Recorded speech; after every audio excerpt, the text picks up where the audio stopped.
Welcome to Samba Samba. Enjoy the video. You start by confirming prerequisites and getting to the right screen.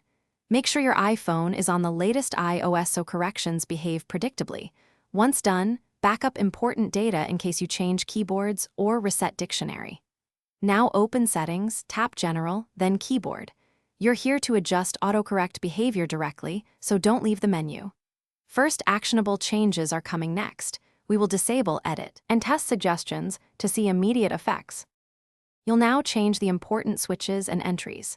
Turn autocorrection off if it fights your typing. Leave predictive on if you want suggestions instead. This gives more control versus blunt corrections.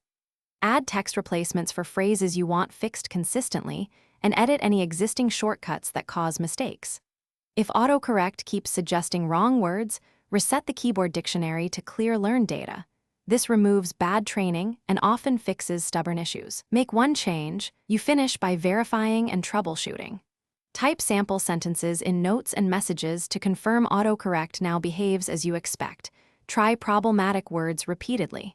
If problems persist, restart the iPhone to apply settings, update any third-party keyboard apps, or remove conflicting keyboards in Settings General Keyboards.